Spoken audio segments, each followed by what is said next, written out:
Hey everyone, welcome back to the channel.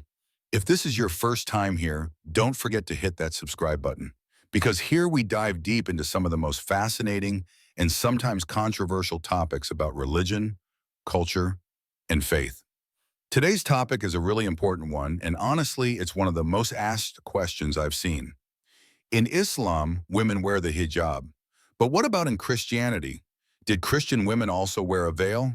Is there a biblical basis for it? And why do Muslims emphasize hijab so much while Christianity, at least in modern practice, doesn't? We're going to break this down step by step.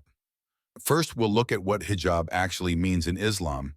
Then, we'll explore what the Bible says about women covering their heads. We'll dive into history. Did early Christian women wear veils? And finally, we'll compare how these two religions approach modesty, culture, and women's dress in the modern world. So grab your tea, grab your coffee, and let's get into it. 1. What hijab really means in Islam. When people hear the word hijab, they usually think of just a headscarf. But in Islam, the concept of hijab is much broader. The Arabic word hijab literally means a barrier, a partition, or a covering. In the Quran, hijab doesn't just refer to a piece of cloth on the head. It refers to modesty in behavior, speech, and dress for both men and women. But of course, when we're talking about women specifically, hijab usually refers to covering the hair, neck, and body in a modest way. Let's look at the actual verses. In the Quran, in Surah An-Nur 24:31, God commands believing women to draw their veils over their bosoms and not display their beauty except to their husbands and close male relatives. Another verse in Surah Al-Ahzab 33:59 tells the Prophet Muhammad to instruct women to draw their outer garments around them when they go out, so that they may be recognized as respectable and not harassed. So right away, we see that hijab in Islam has two main purposes: modesty before God, social protection and recognition. It's not just cultural, it's not just tradition, it's literally tied to faith, obedience, and identity. Second, hijab in Christianity. Now let's turn the question around. What about Christianity? Did Christian women ever cover their heads? The answer is actually yes, and this often surprises people. Let's open the Bible. In the New Testament, in the book of 1 Corinthians 11, the Apostle Paul writes, "Every woman who prays or prophesies with her head uncovered dishonors her head. It is the same as having her head shaved. For if a woman does not cover her head, she might as well have her hair cut off. But if it is a disgrace for a woman to have her hair cut off or her head shaved, then she should cover her head." 1 Corinthians 11:5-6. That's right, Paul literally says that women should cover their heads while praying or prophesying. And in verse 10 he adds, "For this reason, and because of the angels, the woman ought to have authority over her head." That is a sign of authority. So biblically speaking, Christian women, especially in the early church, were expected to wear some form of head covering. And this wasn't just about prayer. For centuries in many Christian traditions, women covered their heads whenever they went to church. You can still see this today among Catholic nuns, Orthodox Christian women, and even some conservative Protestant groups like Mennonites and Amish. So yes, Christianity absolutely has a tradition of women covering their heads. It's just that in modern Western Christianity, this practice has largely faded away. 3. Historical practice of veiling in Christianity. Let's talk about history. If you look at paintings of the Virgin Mary, and Mary, the mother of Jesus, she is almost always shown wearing a veil. Think about it. In every Catholic icon, every Orthodox icon, she's veiled. Why? Because in Jewish culture at the time of Jesus, women did cover their heads. And remember, Christianity began as a Jewish movement, so it inherited that cultural practice. For the first 1900 years of Christian history, veiling was normal. In the Roman Catholic Church, it was actually required by canon law until the 1980s. Yes, that's right. Until just a few decades ago, Catholic women were required to cover their heads with a veil, usually a lace veil called a mantilla, when entering a church. Eastern Orthodox Christianity still maintains this practice today. In Russia, Greece, in many Orthodox countries, women are encouraged, if not required, to cover their heads in church. Even in the Middle East, many Christian women still wear scarves or veils, especially in conservative communities. So when people say, oh, hijab is just an Islamic thing, they're forgetting that Christianity itself has a very deep tradition of head covering for women. 4. Comparing motives. Islam versus Christianity. Now let's compare the reasons behind this practice. In Islam, hijab is about modesty, protection, and obedience to God's command. The Quran makes it explicit. It's not left as a cultural suggestion. It's a divine instruction. In Christianity, the head covering tradition is tied to spiritual symbolism. Paul says a woman should cover her head as a sign of authority, as a symbol of submission to God and respect during worship. It's less about protection in public and more about spiritual order. So both religions share this common ground. Women covering their heads has roots in divine scripture. It is connected to faith, modesty, and respect. The difference is that in Islam, hijab has remained an ongoing practice among the majority of believers, while in Christianity, especially in the West, it has mostly faded away due to cultural changes, feminism, and modernization. So you see, it's not just Islam that has hijab. Christianity has its own version of it. The difference is that Muslims have preserved the practice, while most Christians today have moved away from it. But we're just scratching the surface. In the next section, we're going to explore why Christianity abandoned veiling, how culture shaped modesty differently in the East and West, and what this means for women of faith today. Stay tuned, because this gets really interesting. All right, so now that we've established that both Islam and Christianity historically encourage women to cover their heads, the big question is, why did Christianity drop the practice while Islam kept it alive? This is where history, culture, and society play a huge role. Let's break it down, Sio. Why Christianity abandoned veiling. First, let's talk about Western culture. For the first 19 centuries of Christian history, head covering was the norm. As I mentioned earlier, Catholic canon law actually required women to wear a veil in church up until the late 20th century. But in the 1960s and 1970s, a lot of things changed. The feminist movement was growing, and many women saw the veil as a symbol of oppression. Western societies were becoming more secular, and modesty was being redefined. Vatican II, a major council of the Catholic Church held in the 1960s, encouraged modernization of the church. While it didn't explicitly abolish veiling, it opened the door for more relaxed practices. By the 1980s, the rule requiring veils was officially dropped from canon law. Suddenly, something that had been practiced for nearly 2,000 years became optional. Meanwhile, in Protestant churches, head covering had already faded much earlier. The Protestant Reformation in the 16th century emphasized personal interpretation of the Bible, and many Protestants argued that Paul's command about head coverings was cultural, not universal. By the 19th and 20th centuries, veils were mostly gone in Protestant communities, except among conservative groups like Mennonites or Amish. 6. Modesty in Islam. Why it stayed. Now compare that to Islam. In Islam, hijab was never treated as just cultural. It was seen as a divine command written clearly in the Quran. That's why Muslims around the world, from Indonesia to Morocco, from Nigeria to Turkey, continued the practice. Yes, styles changed. The hijab in Egypt might look different from the one in Malaysia. In Saudi Arabia, the abaya became common, while in Turkey, a simple scarf was worn. But the principle of covering remained the same. Why? Because in Islam, modesty is not up for debate. It's part of faith. Muslims believe the Quran is the final revelation, preserved from change, and that its commands are timeless. So even though Muslim societies also modernized, the hijab remains central to female identity and religious obedience. 7. Different understandings of freedom. Another big factor is how the two religions define freedom. In modern Western Christianity, especially after the feminist movement, freedom meant liberation from rules that were seen as restrictive. For many women, removing the veil symbolized equality with men and independence from tradition. But in Islam, freedom is defined differently. True freedom means being free from society's expectations, free from being judged by looks, and instead being honored for character and faith. Hijab is seen as empowering because it allows women to be valued for who they are, not how they look. So we have two very different mindsets. Christianity in the West, freedom equals no more veil, no more restrictions. Islam, freedom equals choosing to obey God and not society's shallow standards. 8. Cultural influence, East versus West. It's also important to talk about culture. In the West by the 20th century, fashion was heavily driven by Hollywood, magazines, and consumerism. Women were encouraged to show more skin, not less. Beauty became a product, something to sell.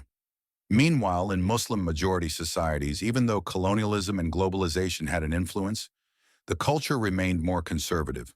Respectability was still tied to modesty. Think about this.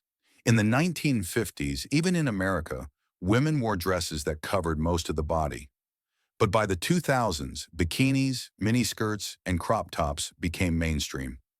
That shift didn't happen in the Muslim world at the same speed. And even where it did, hijab remained a strong counter symbol. 9. The role of Mary in both religions. Now let's bring in one very important figure, Mary, the mother of Jesus.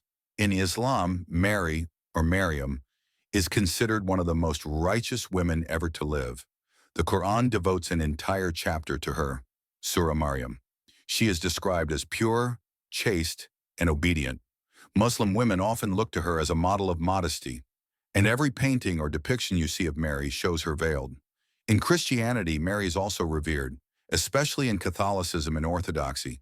She's called the Mother of God, the Blessed Virgin, and again, she is always depicted with her head covered. So here's a fascinating point. The most important woman in both Islam and Christianity wore a veil. If Mary walked into a modern church today, wearing her traditional veil, she would look more like a Muslim woman in hijab than a modern Western Christian. 10. Modern Christian women who still veil. Now, to be fair, veiling hasn't completely disappeared from Christianity.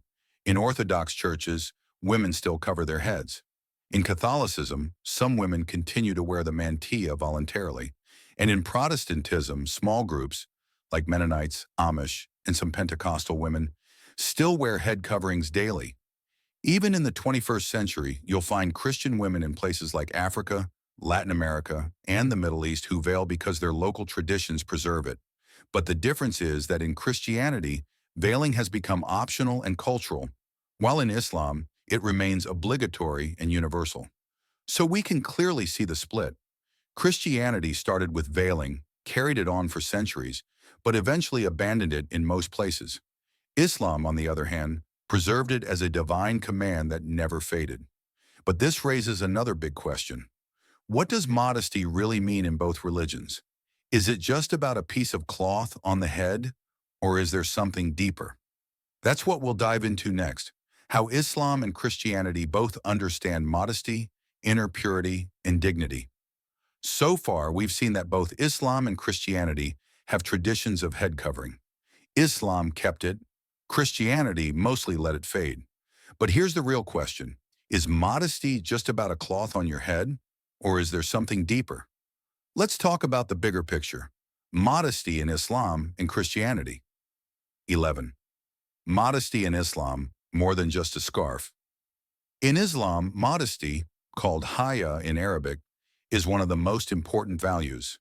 The Prophet Muhammad, peace be upon him, said every religion has a distinctive quality, and the distinctive quality of Islam is modesty. Now, hijab is just one part of that.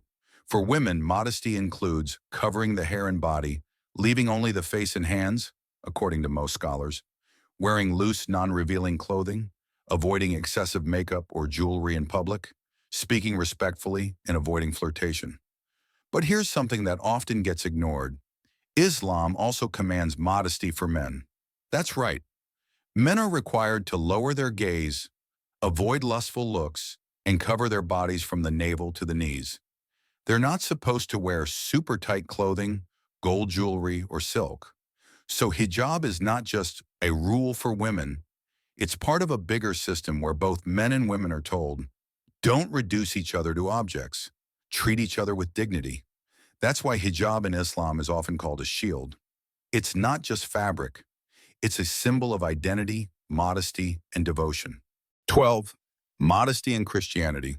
More spiritual, less physical. Now, what about Christianity? Christianity also emphasizes modesty, but in a different way. Let's look at the New Testament.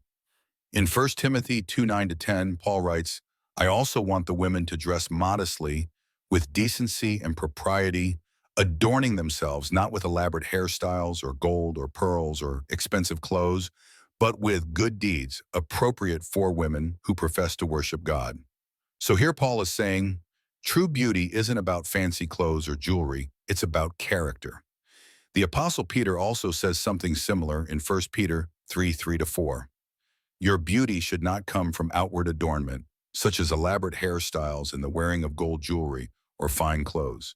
Rather, it should be that of your inner self, the unfading beauty of a gentle and quiet spirit, which is of great worth in God's sight. So modesty in Christianity is framed more as inner modesty. Yes, historically women veiled, but over time the emphasis shifted. Instead of a physical covering, Christian teaching often focuses on humility, purity, and good deeds as the true clothing of the soul. In other words, Islam preserved modesty as both physical and spiritual, while Christianity spiritualized it more, especially in the West. 13. Similarities, shared values. Even with these differences, there are still a lot of similarities. Both religions reject vanity and arrogance. Both teach that beauty is not about external looks, but about inner character. Both encourage humility, chastity, and respect. Think about it. The Bible says, Blessed are the pure in heart, for they will see God, Matthew 5:8. And the Quran says, Indeed, the most noble of you in the sight of Allah is the most righteous of you, Quran 49:13. So in both Islam and Christianity, it's righteousness and purity that truly matter. 14. The pressure of modern society. Of course, we can't ignore the elephant in the room, modern society. We live in a world where women are constantly pressured to look a certain way, to dress provocatively, to look young forever, to be attractive for attention. Social media, advertising, Hollywood, they all push this idea that a woman's value comes from how she looks. Both Islam and Christianity push back against this. They both say, no, your worth is not your body, it's your soul. The problem is that Christianity in the West often doesn't emphasize external modesty anymore, so the cultural pressure dominates. Meanwhile, Islam gives women a clear guideline, the hijab. And whether you agree or not, the hijab acts as a visible shield. It literally tells society, judge me for my faith, not my hair or my body. 15. Men and modesty, forgotten in the discussion. One more important point, men are often left out of this conversation. In Islam, the Quran actually first tells men to lower their gaze before it tells women to cover. Surah An-Nur 24:30 says, Tell the believing men to lower their in and guard their modesty. That is pure for them. So men are not off the hook. They're supposed to control themselves, respect women, and avoid objectification. In Christianity too, Jesus says in Matthew 5:28, anyone who looks at a woman lustfully has already committed adultery with her in his heart. So men in both religions are told, control your eyes, control your heart. The message is clear. Modesty is not just a woman's responsibility, it's a shared responsibility. 16. The symbolism of clothing. Clothing always carries symbolism. In Islam, hijab symbolizes obedience to qiyam, dignity, and identity as a Muslim woman. It's an outward badge of faith, just like the prayer or fasting. In Christianity, clothing has also carried spiritual meaning. Priests wear special robes, nuns wear habits, monks wear simple garments, all to symbolize humility, purity, and devotion. So even though most Christian women today don't veil, the symbolism of clothing as a spiritual statement is still present in the faith. It's just been applied differently. YouTuber tone. So what's the takeaway from all this? In Islam, modesty is both external and internal. The hijab is a divine command and a visible expression of faith. In Christianity, modesty is emphasized more as an internal virtue, though historically it also included external practices like veiling. At the core, both religions are pushing back against a shallow, materialistic culture. Both are saying, you are more than your looks. You are a soul before God. But here's where it gets really interesting. How do Muslim and Christian women themselves feel about hijab and modesty today? Is it a burden? Is it empowering? What do women say about it in their own words? That's exactly what we'll look at in the next part. All right, now that we've covered the history, the scriptures, and the symbolism of modesty, let's get into something that matters a lot. What do women themselves think about veiling today? Because at the end of the day, the hijab isn't just a piece of cloth. It's about identity, faith, culture, and personal choice. And the same goes for Christian women who still choose to cover their heads in church. 17. Voices of Muslim women. Let's start with Muslim women. Many Muslim women describe hijab as empowering. They say it gives them control over how they're perceived in public. One common theme I hear over and over is, I want to be valued for my brain, not my body. For example, Sarah, a 25-year-old teacher in Egypt, says, wearing the hijab allows me to focus on my studies and work without worrying about people staring or judging me for my looks. It's my choice, my shield, and my pride. Another perspective comes from women in Western countries. Fatima, a university student in Canada, says, people often assume I am oppressed or forced to wear hijab, but in reality it gives me confidence. I decide when and how to show my beauty. That control is freedom, not restriction. Studies in sociology show similar trends. Many women who wear hijab report feeling more respected, more focused on their personal goals, and closer to their faith. But of course, not every woman feels the same. Some face family pressure, social stigma, or legal restrictions in certain countries. So experiences vary widely. The key takeaway is that hijab is deeply personal. It's not just a religious obligation, it's part of identity. 18. Voices of Christian women who veil. Now let's look at Christianity. While most Western Christian women don't veil, some communities still maintain the practice. Take Orthodox Christian women in Russia or Greece. Many wear scarves in church or during prayer. One woman, Elena, explains, for me, covering my head is a way of showing humility and devotion. It's not about oppression, it's about respect for God. When I enter the church veiled, I feel spiritually prepared to pray. Similarly, women in conservative Protestant groups like the Amish or Mennonites continue to veil daily. They describe it as a reminder of God's presence, a symbol of obedience and humility, a statement of identity within their faith community. So even in modern times, Christian veiling is still alive in pockets. And for these women, it is empowering, not restrictive, just like many Muslim women describe hijab. 19.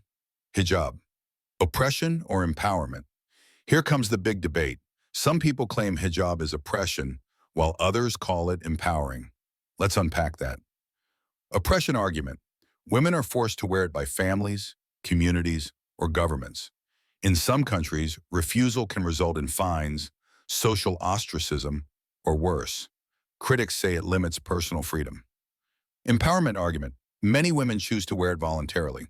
It allows women to define themselves beyond their appearance. Hijab can be a form of resistance against objectification. Notice something important. Both arguments exist inside and outside Islam. There's no one-size-fits-all. For some women, hijab is a source of empowerment. For others, it might be restrictive. The context matters. Cultural, social, and personal factors all play a role. In Christianity, the same debate exists. For example, nuns wear habits. Some find it empowering. Some might see it as a restriction. But voluntary choice is the key difference. True empowerment comes when a woman chooses to veil for herself, not because she's forced. 20. Hijab and identity in the modern world. Hijab today has also become a global identity marker. In Europe and North America, hijab is a visible sign of Muslim identity, sometimes challenging stereotypes. In Muslim-majority countries, hijab is often normalized, yet it still carries spiritual significance. In social media, hijab influencers have turned the scarf into a fashion statement while keeping religious values intact. This trend shows how religion, culture, and modern identity intersect. Women use hijab to navigate a world that is both globalized and culturally diverse. Christian veiling is less prominent globally, but in traditional communities, it remains a powerful symbol of devotion and humility. So what do we see here? Both religions recognize the power of clothing to express faith, identity, and values. 20. Hijab and identity in the modern world. Hijab today has also become a global identity marker. In Europe and North America, hijab is a visible sign of Muslim identity, sometimes challenging stereotypes. In Muslim-majority countries, hijab is often normalized, yet it still carries spiritual significance. In social media, hijab influencers have turned the scarf into a fashion statement while keeping religious values intact. This trend shows how religion, culture, and modern identity intersect. Women use hijab to navigate a world that is both globalized and culturally diverse. Christian veiling is less prominent globally, but in traditional communities, it remains a powerful symbol of devotion and humility. So what do we see here? Both religions recognize the power of clothing to express faith, identity, and values. 21st lessons from both religions. Now let's take a step back. What can we learn from comparing Islam and Christianity on this topic? History matters. Both religions historically required head covering for women. Symbolism matters. It's never just about fabric. It's about modesty, humility, and respect. Context matters. Culture, society, and personal choice shape how women experience veiling. Empowerment matters. Voluntary veiling can be empowering. Forced veiling is oppressive. Shared values exist. Both religions teach inner purity, dignity, and respect, even if the methods differ. In short, hijab is a spiritual and cultural practice that has survived in Islam, while Christianity has mostly spiritualized modesty and left veiling optional or cultural. But in both religions, women's choices and the reasons behind them remain deeply personal. So next time someone asks you, why do Muslim women wear hijab, but Christian women don't? You can explain that it's a mix of history, scripture, culture, and choice. It's not just about fabric on your head.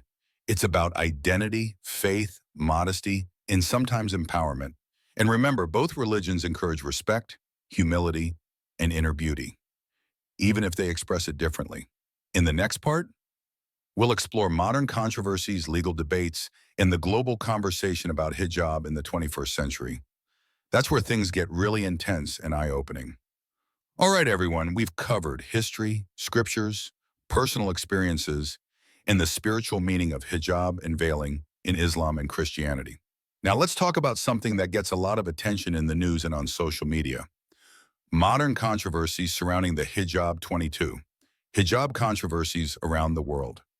In recent years, hijab has become a hot topic globally, especially in Western countries. Some examples. France. France has strict secular laws that ban religious symbols, including hijab, in public schools. This has sparked huge debates about religious freedom versus secularism. Critics argue that it targets Muslim girls unfairly, while supporters say it preserves neutrality in public institutions. Workplaces. Many countries and companies have debated whether women can wear hijab at work. For example, in Europe, some women were forced to remove their scarves to access jobs, while others fought legal battles to keep their religious rights. Media representation. Hijab often appears in the media with stereotypes, either as a symbol of oppression or as a cultural fashion statement. These portrayals sometimes ignore the personal choice and faith-based reasoning behind it. Through all this, Muslim women have had to navigate a world where their religious clothing is scrutinized, politicized, or misunderstood. At the same time, Christian women who veil don't face this level of global scrutiny because veiling has mostly faded in mainstream Western society. But in conservative communities, it's still respected and deeply meaningful. 23. Hijab and pop culture. Interestingly, hijab has also entered pop culture in positive ways.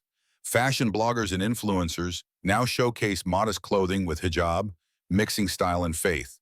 Muslim athletes compete internationally while wearing hijab, like in the Olympics. Musicians and YouTubers discuss hijab openly, making it relatable for younger generations. This shows that hijab is evolving.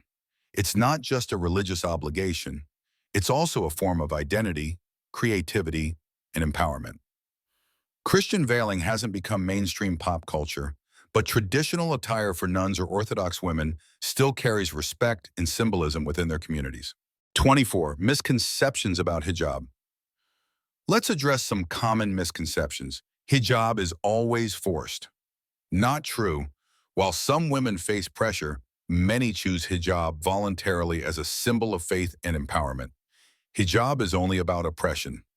Wrong. For many Muslim women, hijab is liberating because it allows them to control how they present themselves. Christianity never required veiling. False early Christianity required veiling, and even today, some Christian communities continue this tradition. Hijab is outdated. Absolutely not. In the modern globalized world, hijab is dynamic, stylish, and meaningful. By addressing these myths, we can have a more informed conversation about faith, culture, and women's rights. 25 key takeaways. So let's summarize everything we've discussed today. Historical roots. Both Islam and Christianity historically required women to cover their heads. Scriptural guidance.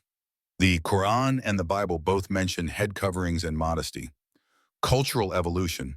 Christianity gradually moved away from veiling in most communities, while Islam preserved it. Modern experiences. Women in both religions express veiling differently today. Some find empowerment, others see tradition. Societal pressures. Hijab faces global debates in schools, workplaces, and media, whereas Christian veiling mostly exists in small conservative communities. Shared values. Both religions emphasize dignity, respect, humility, and inner beauty. 26. Reflection and final thoughts. So what's the big picture here? Hijab and head covering are more than a piece of cloth. They're symbols of faith, identity, and modesty. In Islam, hijab remains a visible and ongoing practice, an outward sign of spiritual obedience and inner dignity. In Christianity, veiling has become optional or spiritualized, but the core values of modesty, humility, and purity are still present. We also learned that empowerment versus oppression is complex. For some women, hijab is liberating. For others, it's a cultural expectation. Context matters, choice matters, faith matters. And here's a universal takeaway. True modesty and dignity are about respect, humility, and integrity, whether in Islam, Christianity, or any belief system. If you learned something new today, hit the like button, subscribe to the channel, and don't forget to share your thoughts in the comments below. Have you ever worn a hijab or head covering? Do you see it as empowering, spiritual, or cultural? What differences or similarities surprised you the most between Islam and Christianity? Let's have a respectful conversation. I read every comment, and I love to hear your perspective. Ving tweet, outro, thanks so much for watching. Remember, religion, modesty, and identity are complex topics. The more we learn, the more we understand each other. Stay curious, stay respectful, and I'll see you in the next video. End screen with links to related videos. Islam versus Christianity, modesty and dress. Hijab explained, spiritual and cultural meaning.